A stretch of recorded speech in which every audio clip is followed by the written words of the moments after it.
चलिए दूसरा क्वेश्चन देखते हैं। ओके बेटा, ये भी उसी टाइप का सेम क्वेश्चन है। चलिए इसको शुरू करते हैं। क्या क्वेश्चन क्या कह रहा है बेटा? ऑब्टेन द जीरोस, पॉलिनोमियल के जीरोस को फाइंड करिए of the quadratic polynomial. Quadratic polynomial आपको क्या दिया है? √3x² minus 8x plus 4√3 and verify the relation between its zeros and coefficient. पहले तो हमको जीरोस फाइंड करने हैं और फिर उनके बीच में रिलेशन, जीरोस और कोफिशिएंट के बीच में क्या रिलेशन है, वो क्या सेटिस्फाइड हो रहे हैं कि नहीं हो रहे हैं, उनको भी आपको शो करना है, मतलब प्रूव करना है। सॉल्यूशन, सबसे पहले गिवन पॉलिनोमियल को क्या मान लें, कुछ एक शॉर्ट टर्म में डिनोट करें कि हम लेट fx इक्वल टू, इसको क्या मान लिया हमने, पूरे पॉलिनोमियल को fx से डिनोट कर दिया। fx equal to √3x² minus 8x plus 4√3, ऐसा हमने इस पूरे गिवन पॉलिनोमियल को fx मान लिया बेटा। ओके, अब बेटा क्या करें, सबसे पहले तो ये देखना बेटू कि क्या ये स्टैंडर्ड फॉर्म में है कि नहीं। सर स्टैंडर्ड फॉर्म अभी हमने बताया, स्टैंडर्ड फॉर्म कैसा होता है बेटा? ax² plus bx plus c, ये स्टैंडर्ड फॉर्म है बेटा किसी क्वाड्रेटिक पॉलिनोमियल का। ओके, तो x² फिर x फिर कांस्टेंट टर्म एकदम सही है, ये स्टैंडर्ड फॉर्म में है बेटा। स्टैंडर्ड फॉर्म में हो जाए तो सबसे पहले क्या निकालें इसी समय? कोफिशिएंट। क्या निकालें? कोफिशिएंट। कोफिशिएंट क्या क्या है बेटा इसके? कोफिशिएंट है a की वैल्यू क्या है बेटा? ax² plus bx plus c, इसकी क्या निकालें? कोफिशिएंट। कोफिशिएंट x² से x² कैंसिल, a की जगह कौन बैठा है बेटा? a की वैल्यू क्या है बेटा? √3। b की वैल्यू क्या है बेटा? विद साइन -8, b की वैल्यू है बेटा -8। c की वैल्यू क्या है बेटू? c की वैल्यू है हमारा 4, c इक्वल टू 4√3। कोफिशिएंट निकल गए बेटा। चलो अभी छोड़ दो इतने पे, कोफिशिएंट हमारे निकल गए बेटे। अब इसको हमें सबसे पहला काम ये करना है बेटा, ऑब्टेन जीरोस, इसके जीरोस हम फाइंड करेंगे। जीरोस कैसे निकालते हैं? वही फैक्टर, उसको फैक्टराइजेशन करके अपना फैक्टर मेथड से हम लोग निकाल देंगे। ठीक, जीरोस निकालने के लिए सबसे पहले जो कांस्टेंट टर्म है उसको डिग्री 2 वाले में टर्म के जो कोफिशिएंट है उसमें क्या करेंगे? मल्टीप्लाई करेंगे। तो बेटा 4, इसको अभी रहने दे, इसकी यूज अभी बाद में करेंगे। और सबसे पहले इन दोनों का मल्टीप्लाई किया, 4√3 इंटू √3 मल्टीप्लाई कर लिया। क्या आया बेटा? अंडर रूट में जब सिमिलर नंबर होते हैं तो अंडर रूट हट जाता है बेटा, ये हो गया 3, 4 3 जा 12।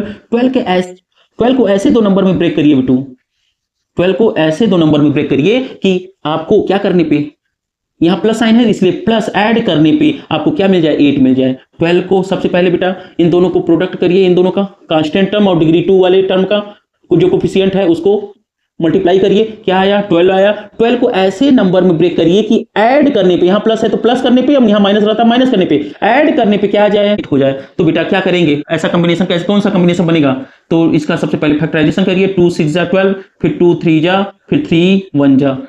तो क्या कैसा क्या बना? 3, आप देखो बेटा ऐड करने पे क्या होना चाहिए? 8 आना चाहिए। तो 3 2 जा 6, 6 में 2 ऐड कर दिया जाए तो 8 हो जाएगा, और प्रोडक्ट 6 2 जा 12 भी आ रहा है, तो इसलिए ये कौन सा होगा? ये 6 और 2, किसका कॉम्बिनेशन बना? 6 और 2 का। तो बेटा यहां चलिए अंडर√3x² माइनस 8 की जगह हम लोग क्या लिख सकते हैं बेटा? 6 प्लस 2x प्लस 4√3।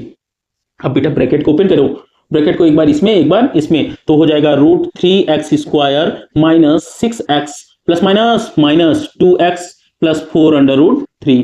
अब बेटा ये जो टर्म है, जो फर्स्ट 2 टर्म है उनका एक कॉम्बिनेशन बनाएंगे, लास्ट के जो 2 टर्म है उनका एक कॉम्बिनेशन बनाएंगे, मतलब इनका एक कॉम्बिनेशन इनका एक कॉम्बिनेशन लेते हुए जो कुछ कॉमन निकल सकेंगे दोनों पेयर में उनको बाहर कर लेंगे, यही करेंगे। तो सबसे पहले बेटा ये देखो कि 6 को क्या लिख सकते हो? 6 को 3 2 जा 6 लिख कर सकते हो बेटा। अंडर√3 यहां है, 6 में भी अंडर√3 है, आपको यहां ब्रेक करना पड़ेगा। 3 को क्या लिख सकते हो? अंडर√3 इंटू अंडर√3 इंटू 2। तो देख पा रहे हैं अंडर√3 यहां भी है, अंडर√3 यहां भी है, दोनों जगह है बेटा। तो अंडर√3 क्या कर लिया? कॉमन कर लिया। x दोनों जगह है तो x को भी क्या कर लिया? कॉमन कर लिया। अंडर√3 जब बाहर निकल गया तो बचा क्या बेटा? x बचा। एक 2 x था, एक निकल गया तो एक बचा। अब बेटा 6 में एक अंडर√3 बाहर निकल गया बेटा, तो बचा क्या? 2√3, तो -2√3। अब बेटा अब जो यहां है वही यहां बचेगा, x minus 2√3।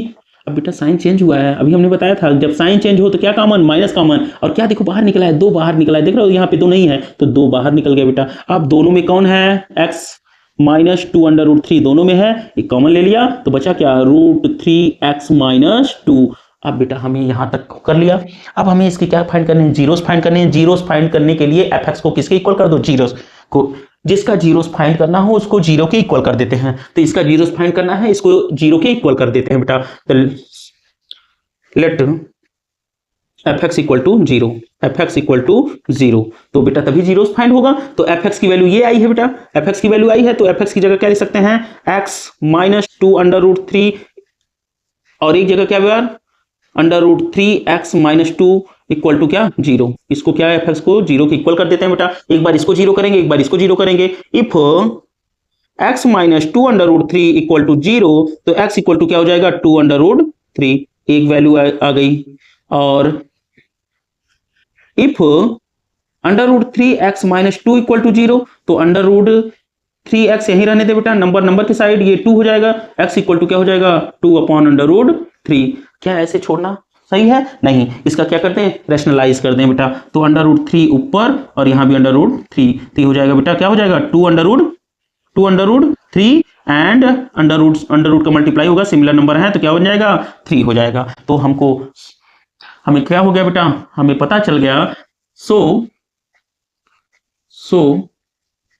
Zeros alpha equal to, alpha क्या आ गया बेटा, अल्फा इक्वल टू क्या आ गया, two under root three, alpha two under root three, and beta equal to क्या आ गया, two under root three upon three. ये हमारा अल्फा और बीटा आ गया। जीरोस पता हो गए। अब हम क्या हेडिंग लगाएंगे, वेरीफाई द रिलेशन। अब क्या,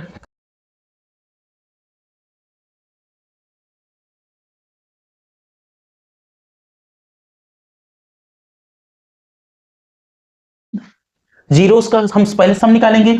पहला जीरोस का sum, alpha plus beta equal to क्या होता है, फार्मूला बेटा, माइनस बी बाई ए। तो अल्फा प्लस अल्फा की वैल्यू क्या आई है बेटा, alpha two under root three और प्लस बीटा की वैल्यू क्या आई है, two under root three by three equal to minus b की वैल्यू क्या आई है बेटा, बी की value minus eight by a की वैल्यू क्या आई है, रूट थ्री। ओके बेटा, कर देते हैं। और ये तो देखो यहाँ बेटा यही गलत होता है बच्चों से, क्या गलत होगा, अब ये माइनस साइन, यहाँ भी माइनस साइन, बेटा ये तो माइनस फार्मूले से है, तो आप 8 की वैल्यू क्या लिखेंगे बेटा, माइनस बी की वैल्यू क्या लिखेंगे, माइनस 8। ये चीज अब सही हुआ बेटा, यहाँ पे ध्यान रखना।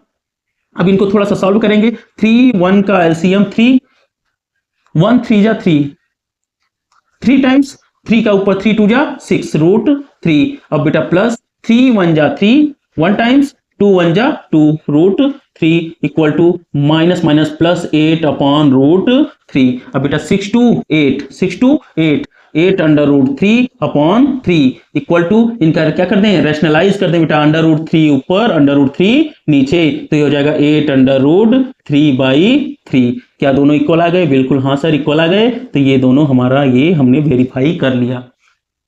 एंड अब एक अल्फा इंटू बीटा प्रोडक्ट भी निकाल लें, प्रोडक्ट को भी वेरीफाई कर लिया जाए। Alpha into beta c upon a. अब अल्फा की वैल्यू बेटा क्या है, two under root three, alpha की value two under root three रख दिया बेटा, इंटू बीटा की value two under root three by three equal to c की वैल्यू क्या बेटा, सी की वैल्यू 4 अंडर रूट थ्री, तो सी की वैल्यू लिख दो 4 under root three by a की वैल्यू क्या है बेटा, अंडर रूट थ्री। ओके, तो बेटा 2 2 जा 4, 2 2 जा 4, अंडर रूट में अंडर रूट का मल्टीप्लाई हुआ, सिमिलर नंबर रहा तो अंडर रूट हट गया बेटा, हो गया क्या 3 बाई 3। ऐसे ही यहाँ बेटा अंडर रूट 3 से अंडर रूट 3 कैंसिल, और ये 4 यहाँ भी 3 से 3 कैंसिल, 3 से 3 क्या हो गया, कैंसिल हो गया बेटा। ठीक है, तो एक मिनट, 3 से 3 कैंसिल हो गया। ओके, तो हो जाएगा 4 इक्वल टू 4। यहां भी हमने इस रिलेशन को वेरीफाई कर लिया। ओके बेटा, तो ये हुआ एक सही अप्रोच क्वेश्चन को सॉल्व करने का। तो आप लोग इसे बेटा सॉल्व करिए, और क्वेश्चन ये पूरा ऐसे आपको एग्जाम में बोर्ड कॉपी में करना है। ओके बेटा, आपको जो भी डाउट हो, जहां ना समझ में आया हो बेटा, तो आप कमेंट करके पूछ सकते हैं, और चैनल को सब्सक्राइब करिए, वीडियो को लाइक करिए। ओके, थैंक यू, मिलते हैं नेक्स्ट वीडियो में।